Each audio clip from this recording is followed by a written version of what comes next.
For centuries, books have been treasured as vessels of knowledge, gateways to imagination, and guardians of human history. Across cultures and generations, the written word has inspired transformation, sparked revolutions, and shaped our identities. Yet, behind the comforting presence of a well-stocked bookshelf lurks an unsettling truth. Some books, both physically and intellectually, can pose real dangers to those who encounter them. Recent research and historical analysis have brought to light the surprising risks associated with certain old and controversial books, highlighting the need for caution, both in handling and in reading.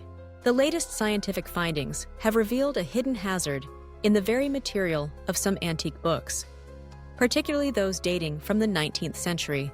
A period renowned for its vibrant book covers and decorative bindings may harbor a toxic threat. Researchers have identified that over 200 books worldwide, many originating from this era, contain alarmingly high levels of arsenic embedded in their covers and bindings. Arsenic, a substance now infamous for its toxicity, was once a common ingredient in green pigments used to create visually striking covers. These pigments, such as the popular emerald green, lent books a fashionable luster, unbeknownst to publishers and readers, at a considerable cost to health. As these discoveries surface, librarians and collectors are being urged to take protective measures. The simple act of handling an old, brightly colored book might release microscopic arsenic particles into the air or onto the skin, posing a risk of inhalation or absorption. Prolonged exposure to arsenic is known to cause respiratory issues, skin irritation, and, most troubling of all, an increased risk of developing certain cancers. In response, many libraries have begun systematically removing potentially contaminated volumes from public access, and experts recommend that individuals wear gloves and ensure proper ventilation when examining such books. The cautionary tale is clear. The past's allure can hide dangers that only modern science can reveal, but the risks associated with books are not confined to their physical composition. Throughout history, certain works have been labeled as dangerous, not because of what they are made from, but because of the ideas they contain. Across cultures and eras, authorities and communities have debated the very real power of words to influence, corrupt, or incite. Some books have been banned, burned, or locked away, not for their pages, but for their potential to disrupt or harm. Among the most infamous examples is Shams al-Ma'arif by Ahmad al-Buni, a medieval Arabic text that delves into the occult, magic, and esoteric rituals. Written in the 13th century, this book has achieved near mythical status in parts of the Islamic world. Its pages contain elaborate instructions for summoning spirits, engaging in mystical practices, and wielding supernatural forces. For centuries, Shams al-Ma'arif has been banned in many countries, scrutinized by religious authorities, and feared for its association with black magic and sorcery. Its reputation as a book that harms is rooted in the belief that its content can lead readers down a path of forbidden knowledge and dangerous experimentation.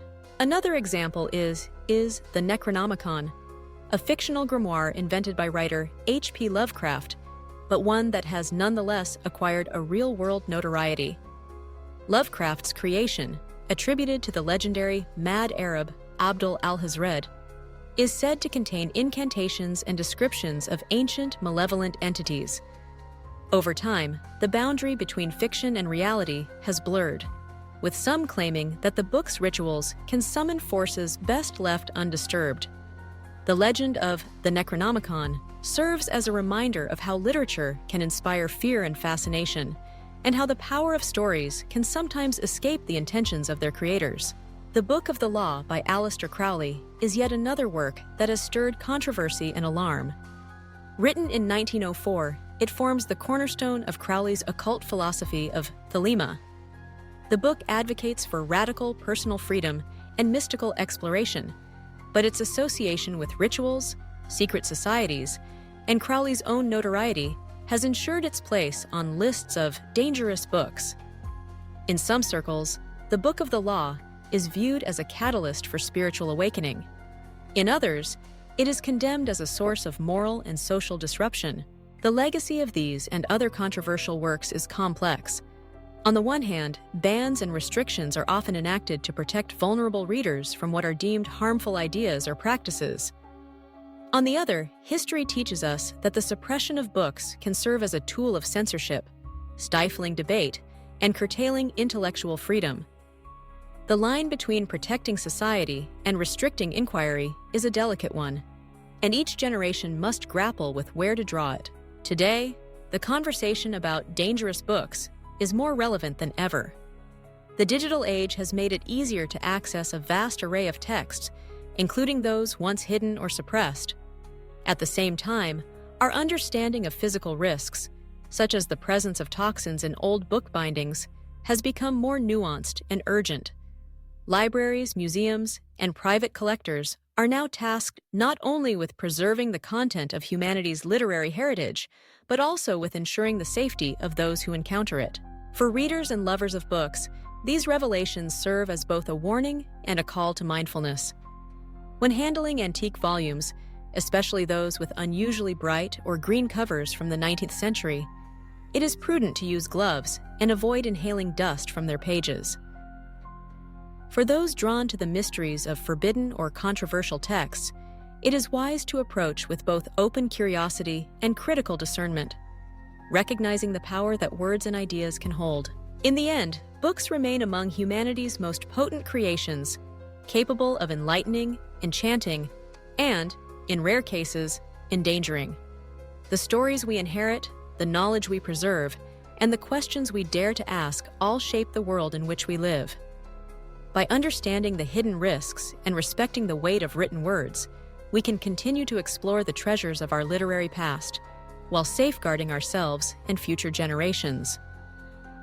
The next time you reach for an old book, remember, its value lies not only in what it contains, but in how we choose to engage with it, wisely, thoughtfully, and safely.